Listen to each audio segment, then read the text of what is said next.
भाई भाई भाई हेलो। हम दिनेश जी, पवन जी और कहाँ छोड़ेंगे, अभी तो काम शुरू हुई है। एक मिनट, मैं चाहूंगा हमारे भाई चले देख, बिना तोरा बोलने तूफान ना मचे। मेरा भाई गरजता है तो गर्दा हो जाता है। चलिए हेलो हेलो, चलिए सबसे पहले भोजपुरी माटी के जितना लोग बा सबके गोड़ लगत रही। और सबसे बड़ा खुशी के बात तो ये बा कि जवना माटी से हमनी के पैदा भली जा, वो माटी के लोग हमनी के कौना कौना माटी के जगह भेज देवस, कौना कौना माटी को जाके परफॉर्म करे जा। वो माटी के परिणाम जवना माटी पर ऐसा देवता की तरह लोग बा, देवता की तरह गार्जियन बड़े विनय भैया हमनी के गार्जियन जो कि यहाँ के लिखल गाना जिंगा उदित जी के, अलका जी के गाना कबो पूरा ना होला, विनय भैया के लिखल गाना कबो पूरा ना होला। हमनी के माई सरदा सिन्हा जी, ये हमनी के सौभाग्य बा कि इतना दिग्गज लोग और अपने गार्जियन के बीच में खड़ा होके के मौका मिलल बा। ये कोनो ना कोनो प्रूफ जमे के कमाइए बा।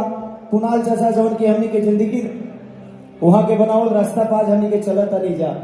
मनोज भैया, रवि भैया, चाहे जे भी कलाकार बा सबे कोशिश करता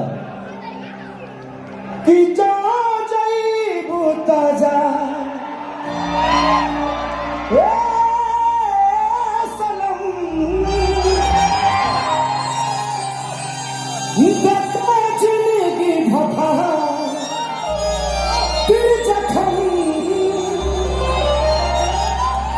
जनी सोचा हमारा बारे में।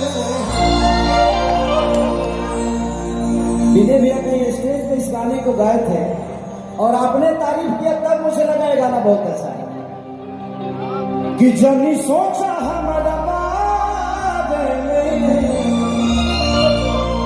तो हरा खातिर हमारा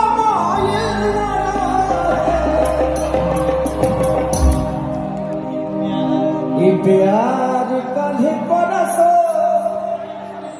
हे कारिल लगा है, भुला गइल ऐसे जैसे भाई लगा है।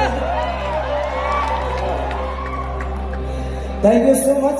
और फिलिप्सी भोजपुरी म्यूजिक अवार्ड के जितना भी सदस्य और बड़े बड़े भैया दिनेश भैया, और सबसे धन्यवाद के बाद मेरे बड़े भाई अभय भैया, जिन्होंने भोजपुरी को नहीं बल्कि हिंदी से लेकर इस जितने भी प्लेटफॉर्म हम लोग को देना चाहिए उससे कई गुना ज्यादा इनके आशीर्वाद से हमें मिलता है। तो धन्य है धरती कि अभी भी जैसे महापुरुष पैदा हुए हैं जो कि सिर्फ भोजपुरी के लिए जीते हैं। जोरदार तालियां। क्या बात है भैया।